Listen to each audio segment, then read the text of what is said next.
señora presidenta, señor ministro, que no es un nuevo gobierno. Es el mismo gobierno, con un gabinete distinto, con un presidente distinto, pero es el mismo gobierno. Y ya iniciado este gobierno, pasados 2 años, están pidiendo nuevamente facultades delegadas, lo cual nos hace pensar que el gobierno desde el inicio no ha tenido el camino bien definido, no ha sabido qué hacer en una serie de materias tributarias, financieras, de trabajo, de salud, de educación, porque se ha dictado más de 100 decretos legislativos y la población no ha sentido que se le ha mejorado la vida, no se ha conseguido el bienestar que en este poco tiempo se ha podido conseguir.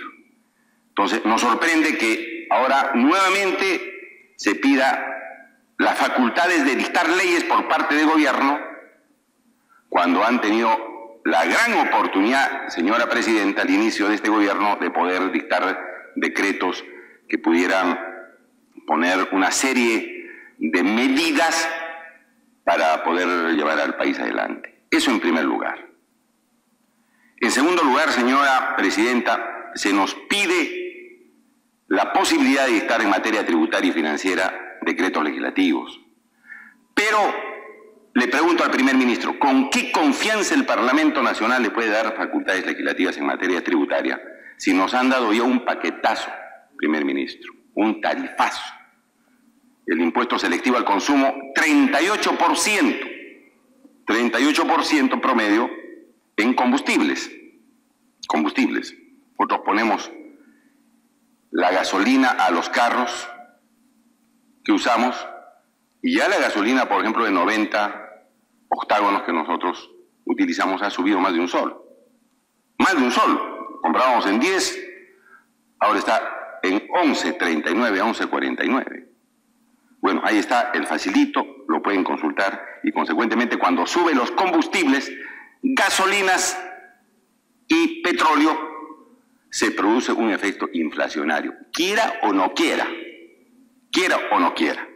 Entonces, en este escenario de haberse dictado medidas tributarias en perjuicio de la población, el gobierno nos pide nuevamente facultades legislativas para dictar medidas tributarias. La pregunta es, ¿habría confianza en que darle esas facultades legislativas en materia tributaria si ya el Cusco ha parado por esta situación del incremento del impuesto selectivo al consumo? Ha habido un paro generalizado en toda la región. Tacna ya está anunciando y por eso nosotros hemos anunciado, señora presidenta, que Acción Popular va a estudiar la posibilidad de presentar un proyecto de ley para eliminar este incremento del impuesto selectivo al consumo, obviamente previa discusión en las comisiones correspondientes, pero obviamente nos sorprende este pedido, pero previamente nos dan un fuerte golpe a la economía popular. Y esto, primer ministro, ha impactado en los alimentos, pues. Hoy día todos los diarios están dando cuenta que han subido los alimentos, ministro de Economía. Han subido todos los alimentos. Y el presidente de la República dice, no, es que es efecto de la suba internacional del precio del petróleo. Mentira, porque en pocos días, una vez anunciado el incremento del impuesto selectivo al consumo, ya se ha producido pues una serie de aumentos en los alimentos. Menciono algunos casos, algunos ejemplos que, por ejemplo, han subido los huevos, ha subido la carne, ha subido el arroz, ha subido todo. Y en montos más o menos regulares. Los huevos han subido, el pollo, perdón, el kilo, de 7.20 a 7.60. Los huevos han subido de 5.50 a 6. La papa amarilla de 1.70 a 1.80, la papaya 3.50 a 5, el maíz de 2.25 a 2.35, etcétera, etcétera, etcétera, y se anuncia que están a la suba los alimentos. Entonces, esa es la primera observación. ¿Cómo nos garantiza el gobierno que no se va a tomar nuevas medidas en perjuicio de la población? ¿Cómo así? ¿Cómo nos garantiza el gobierno, señora presidenta, señor primer ministro, que no se va a seguir manteniendo una serie de beneficios a los grandes grupos económicos? ¿Cómo nos garantiza? Porque de ahí se ha debido sacar los recursos para atender las necesidades de la población. Y me explico, señora presidenta. La devolución del impuesto general a las ventas, que el ministro de Economía sabe muy bien. En 10 años, devolverle plata por el impuesto general a las ventas a las empresas ha subido el 273%. 273%. En 2006 se les devolvía a las empresas 4.381 millones de soles. Ahora, en 2016, señor primer ministro, señor ministro de Economía, se les devuelve 16.356. Y en algunos casos el efecto impositivo es negativo. En vez de recaudar o de recibir plata, el Estado está devolviendo más de lo que recibe. No se le puede poner un tope a este tipo de beneficios que tienen las empresas. No se nos ha explicado, porque lo único que se dice en el proyecto de facultades delegadas es perfeccionar el sistema, señor primer ministro. ¿Qué será eso? ¿Perfeccionar el sistema o simplificar los sistemas tributarios para empresas menores? Pero no nos explican cómo así, de esta actividad financiera económica, el Estado va a recaudar impuestos y no se va a seguir afectando a los ciudadanos, porque se está afectando a los ciudadanos. Pero ¿cómo sacamos plata de esto del impuesto general a las ventas y su devolución, que repito, en algunos casos es de resultado negativo? Ahí en el proyecto no se nos explica absolutamente nada. En segundo lugar, señora presidenta, se establece como medida también la situación de hacer una serie de modificaciones en el sistema tributario también, pero se ha dado exoneraciones a las empresas, se ha dado condonación de deudas, se ha dado depreciación acelerada, se ha dado devolución del impuesto general a las ventas, se ha dado suspensión de la norma antielusión, está suspendida la norma antielusión con el objeto de que las empresas inviertan. Una serie de facilidades. ¿Las empresas han invertido? No han invertido. No han invertido. Conforme a estos beneficios, dice, oiga, les vamos a dar estos beneficios, les vamos a perdonar impuestos, les vamos a dar facilidades, inviertan. No han invertido. Señor presidente, la inversión en el 2014 ha sido negativa, 2.2%. La inversión 2015 ha subido, menos 4.2%, ha sido negativa. Y el 2016, 5.7% de inversión negativa. No han invertido las empresas a pesar que tienen una serie de incentivos extraordinarios. Y no han invertido. Recién en el 2017 ha subido la inversión en 0.3%. Entonces, ¿qué hacemos con esos incentivos, señora presidenta, que no dan resultados? Dice, falta plata para esto, no hay plata para el otro. Le comentaba al ministro de Justicia, por ejemplo, oiga, se quejan de poder invertir, dicen $300, que no es $300, para poner una inyección a un delincuente que ha malogrado la vida a un niño.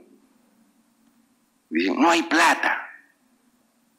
Y a mí me sorprende ese tipo de declaraciones, porque aquí en el Congreso queremos luchar contra la delincuencia, contra los violadores. Dicen, no hay plata. Mucho cuesta.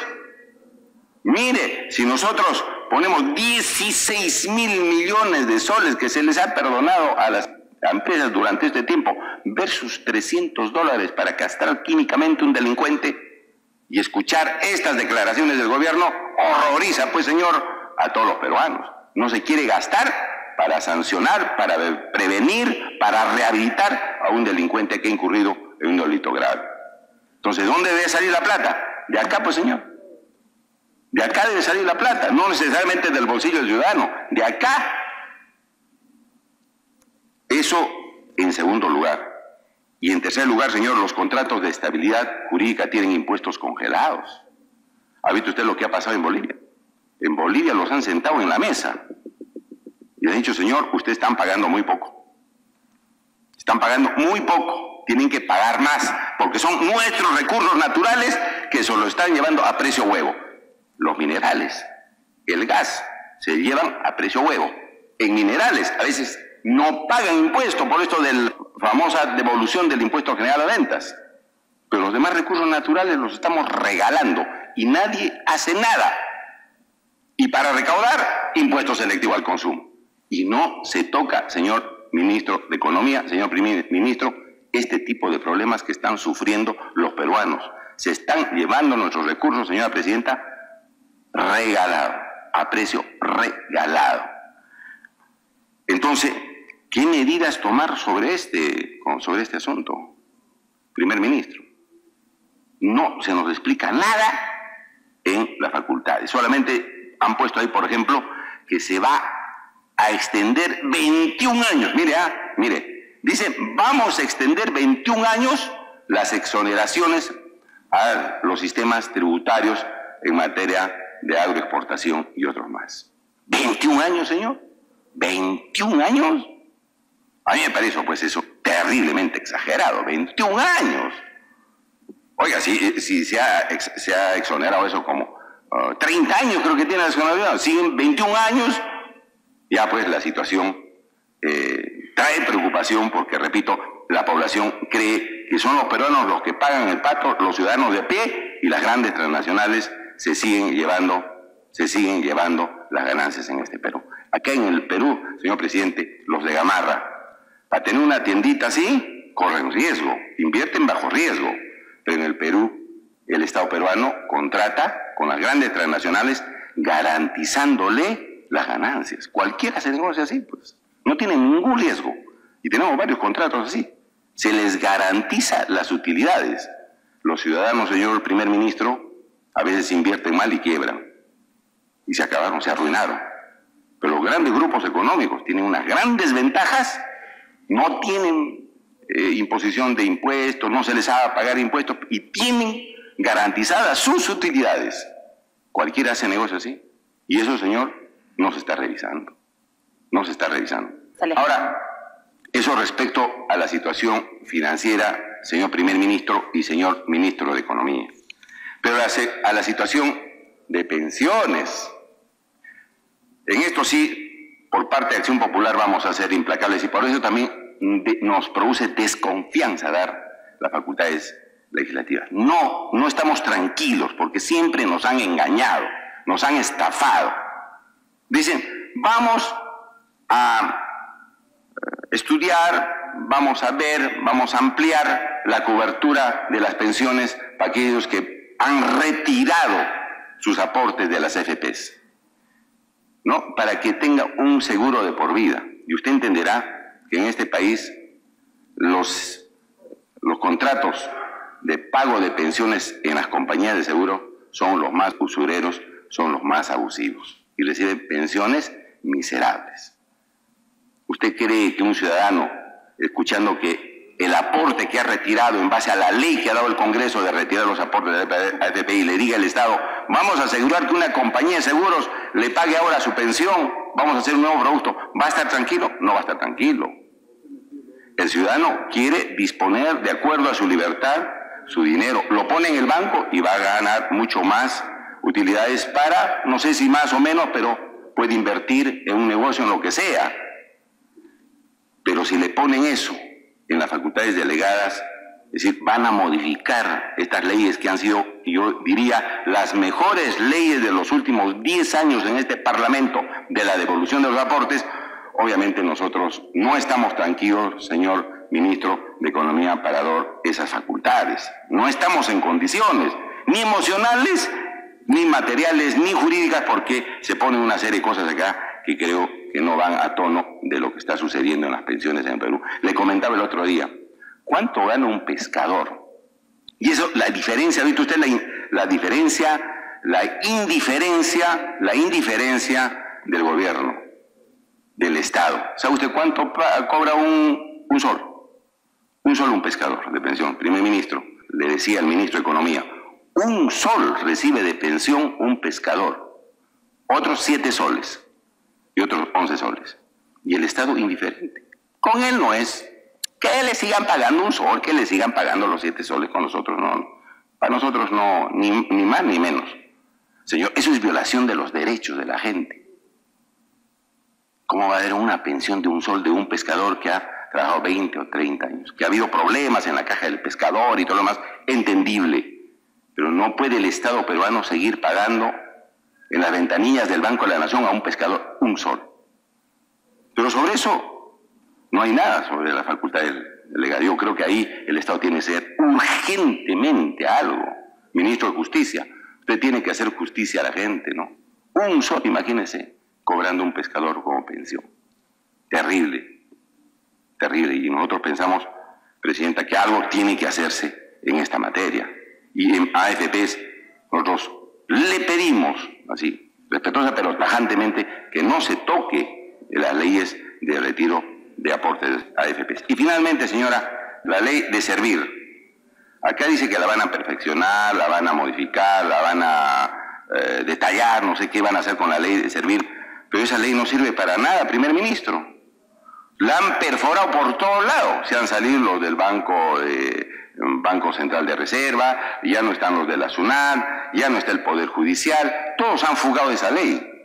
¿Qué vamos a hacer con esa ley? Si una ley totalmente perforada. Los trabajadores de aquí también no están los trabajadores del Ministerio Público quieren salirse. Todos se quieren fugar de la ley servir. Entonces yo creo que habría que eso sincerar. No es una situación que pueda mejorarse, porque durante todo este tiempo se ha visto que no sirve para nada. Entonces esa ley habría que, señor Ministro de Economía y Primer Ministro, tomar alguna determinación mucho más objetiva y real. Gracias, señora Presidenta.